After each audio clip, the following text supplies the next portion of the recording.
Hello, good morning. तर आज मला करायचं होतं तूप. पण त्याआधी आज खूप महिन्यानंतर सूर्याचं दर्शन झालं म्हणून म्हटलं ऊन कमी होण्याच्या आत कपडे सुकायला टाकून घ्यावे. बघा, अवधूतने पूर्ण 1 किलोचा डबा खाली करून टाकला होता. त्याला ओरडू की हसू समजतच नव्हतं. मी व्हिडिओ काढते म्हटल्यावर लगेच पोज द्यायला लागले. आणि ना मला आज करायचं होतं तूप. म्हटलं चला लगेचच करायला घेऊ. तर मी खूप अगदी सोप्या पद्धतीने करते.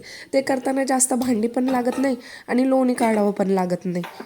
आणि ना हे तूप करायला आमच्या बाबांनी म्हणजेच माझ्या सासऱ्यांनी ही पद्धत मला शिकवलेली आहे. करायचं काय, सगळ्यात आधी पातेल्यामध्ये साई सगळी काढून घ्यायची साठवलेली आणि इथून पुढे फक्त त्याला एकसारखं हलवत राहायचं जोपर्यंत त्याला चांगलं तूप सुटत नाही तोपर्यंत. ही प्रोसेस थोडी बोर आहे पण काय करणार. अशी पिंकिश कलरची बेरी झाली की या स्टेजला गॅस बंद करायचा आणि बघा वास काय भारी येत होता ना. जोपर्यंत तूप गरम आहे तोपर्यंतच एका गायनीने सगळं तूप गाळून घ्यायचं म्हणजे गाळायला जरासं सोपं जातं. इथं आपलं मस्त असं तूप तयार करून रेडी आहे. तुम्ही पण नक्की घरी ट्राय करा आणि कमेंटमध्ये सांगायला विसरू नका. चला बाय.